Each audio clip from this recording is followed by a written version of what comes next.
Hello, welcome back to the channel. Today we're talking about maybe the most vital aspect of your golf swing.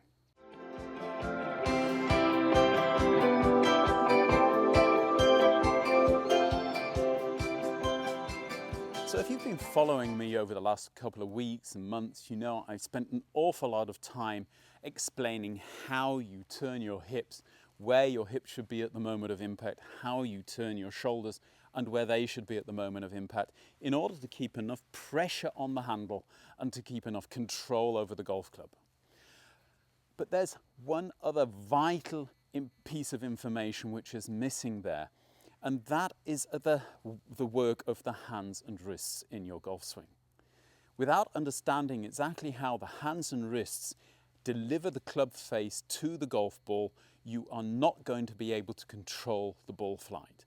But by understanding it, you will actually be able to not only control the ball flight, but also intuitively change the ball flight simply by watching what the ball does in the air.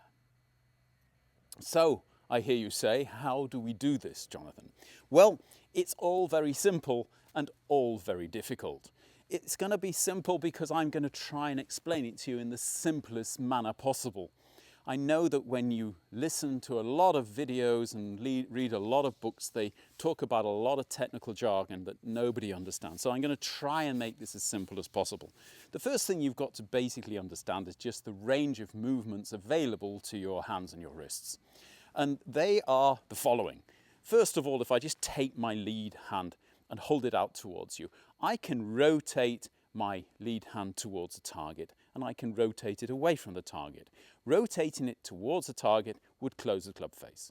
Rotating it away from the target would open the club face. So obviously that is going to be vital in getting the club back square to the ball at the moment of impact. I can also bend the wrist away from the target and bend the wrist towards the target. Bending it away from the target will reduce the loft on the golf club, and bending it towards the target would increase the loft on the golf club. Probably also twist the golf club to the right and to the left, but let's just keep it simple. Finally, I have a tilt of the wrist down towards the ground and the hand down towards the ground, or a tilt up away from the ground. And this is obviously to a greater extent going to be influenced by the forces of gravity, which are trying to pull the club down towards the ground, especially in the downswing. And this will change the angle of the club in the impact position. And as you hinge the wrists in the backswing, it will also lift it up and basically change how steeply the club is being swung. The trail hand doesn't do anything else. It's also able to rotate towards the club, towards the target, which would rotate the club face closed, and it can rotate away from the target, which will open the club face. You can bend it back, which will de-loft the club. You can bend it forward, which would put loft onto the club. And again, it can tilt up and down, which will obviously change the angle of the shaft and the lie angle of the golf club. As ever, golf is not simple, and that means you're going to have to do all three of these things at the same time. And because you have two hands on the golf club, both of the hands are going to have to get onto the same page when they're doing it, so that they both know which one is turning or bending back, which one is tilting up. And by doing that, you're going to actually, hopefully, be able to control the club face when you're swinging the golf club. Today, I primarily want to talk about the most important part of the golf swing, which is impact. Shortly before and shortly after, if you can control where your hands and your wrists are, you can control where the club face is pointing. And by doing that, obviously, you're going to find your golf ball.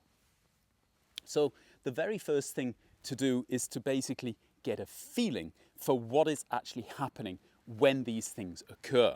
By rotating your hands towards the target, you will close the club face.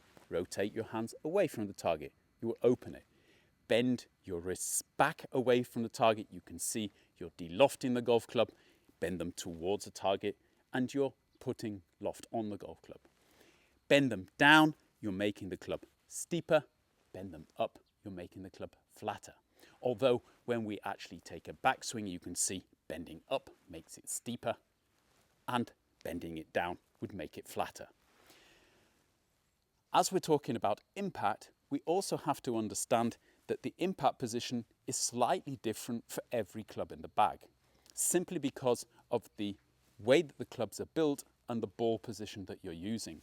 If you have a ball in the middle of your feet, your wrists are going to be further forward towards the target relative to the golf ball, and therefore there's going to be at least more bend in your wrist with a 7-iron than there is maybe with the driver where the ball is opposite your lead toe. So these are things that you have to take into account. And obviously I hear you say, well, goodness me, that means that you've got to have kind of 13 different wrist positions at impact in order to have the club face square. And yes, I think that's probably true.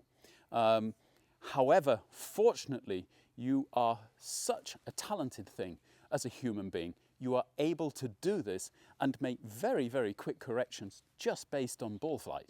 You will be able to correct these things once you actually understand how to allow your wrists and hands to work during the swing.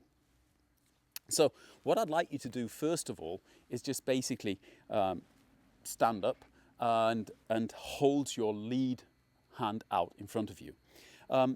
Make kind of a backswing with just your lead hand, and then as you swing down, I want you to have the feeling of basically allowing the wrist to bow back, rotating your thumb towards the target until the feeling is that your watch is basically pointing towards the target, and at the same time tilting your hand down towards the ground. And by doing these three things at the same time, you are teaching your hand how it's got to move in the golf swing. You see, I'm allowing my hips and my shoulders to rotate at the same time. And this doesn't, after a while, feel very unnatural. It's the same thing with the trail hand. If you take the trail hand up into this kind of position I like to call the waiter, and then start your downswing, let your elbow drop to your side, keep your trail hand bent backwards and rotate your thumb towards the target again. And at the same time, tilt your hand down. Now with your trail hand, rather than it actually being square to the target, you want the feeling of it kind of being rotated almost like 45 degrees to the target line, pointing to the left. So you'll have the feeling with your lead hand of getting kind of the back of your hand or your watch pointing towards the target. Your trail hand is going to be kind of more over the golf ball. And this is one of the things which is actually helping us to get pressure on the golf ball. But the trick really here is getting your brain used to allowing your hands to make this movement. And then you can basically get them doing it together.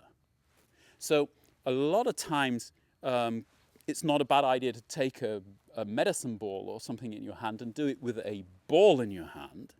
But eventually you want to be taking the feeling of actually having a club in your hand, just grip your lead thumb and do all three of these things together.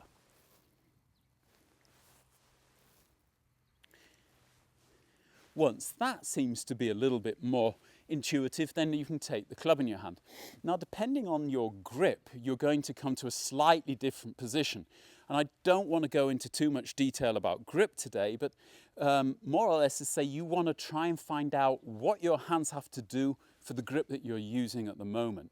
And if it really is too difficult to get the club face square every time, then maybe you should think about then changing your grip. But it's almost possible, and you will see this by just looking at the variation of grips, not only from your colleagues, but also on the Pro Tour. I mean, Bernhard Langer is the most famous German golfer, and he's got a very, very strong lead hand. So he is going to have a different action in his wrists and arms than somebody who has a weaker grip. So once I actually take the golf club, then I'll just take it again back to around about kind of chest high and make the same kind of movement. And the idea is to see, right, how much rotation, bend and tilt do I need in my wrist in order to get the club face back to square? And this is where I actually find an impact bag very helpful, because I can actually get a little bit of kind of a feeling for where impact would be. So I'll place the side of the bag opposite the position where the ball would lie, so here round about the middle of the stance, take it back to around about kind of chest height, and then turn the hips and the shoulders into their impact position and release the club by again allowing these three things to happen. And you can see with the 7-iron here that my lead hand is basically bent almost as far down as it will go. So it's quite a steep golf club here, quite a steep angle. I've got my wrist virtually rotated. The watch isn't actually pointing at the target, it's pointing very slightly to the right of the target. And there is a slight bend still in the wrist away from the target at the moment of impact. So I'm definitely de-lofting this golf club when I actually come into the impact position. Same thing with the trail hand. You can see here that the trail hand has around about this kind of 45-degree angle to the target. It's not square to the target, that there is quite a lot of bend back away from the target, and again I basically bent it as far down as it will go with this particular golf club. By taking a driver, you'll be able to see the difference. If I put that off opposite my left toe, make the same kind of movements, you can actually see that in order to get that one back straight, it's very obvious here that the lead wrist doesn't have as much bend as it had with the iron. And obviously that's quite obvious as well, simply because of the ball position. However, the lower arm rotation is more or less the same, whereas the tilt in the wrist is not quite as much because the golf club is flatter. Now, obviously this might be awakening all kinds of angst and fear in you about, oh God, how am I going to be able to control this? But the truth is, you don't consciously have to do it. You just have to train your brain to allow this to happen in a lot of cases, because I find that the people who can't do this or don't do this are doing it out of one of two reasons. One, they aren't getting their body in the same position every time in order to deliver their wrists in the same position every time. Or two, they are consciously blocking or exaggerating one of these three movements. And they're doing this usually because of either wrong information or a wrong understanding of how that affects the golf club. So the perfect example is the person who believes they have to hold this angle to the ground. So basically stop your lead wrist from releasing the angle, at the same time kind of blocking lower arm rotation. So it's no great wonder then that golf balls are disappearing off into the bushes. Yeah? They are doing something, however, that they think they ought to be doing. And it's because they didn't understand it that they are practicing it incorrectly. And that's where you've got to kind of look in the mirror and see, are you one of those people? Have you really understood how your wrists and hands are supposed to work in order to get the club face back square? Because believe me, once you actually start to allow your hands and wrists to work in this way, you are actually going to find a freedom of movement there that you can't really believe is possible, because the golf club is trying actually to move around your body, and this combination of movement in your hands is what's allowing it to do that. And by blocking it or over-exaggerating it in any way whatsoever, you are actually moving the club out of the plane that it actually wants to move in, and therefore making the swing far more difficult. Go out there and give it a go. If you want to read up on it, then my PDF is available. I shall leave a link below and maybe even put a link up here. You can download that for just 99 cents. Another big thank you for all the patrons to my channel who help me get back here every week by making a small donation to the channel. If you are interested in becoming a patron, then the link is here and it's also in the description. As ever, look after yourselves, keep well. I hope you're able to get out on a golf course very shortly and try these things out. Until the next time, goodbye.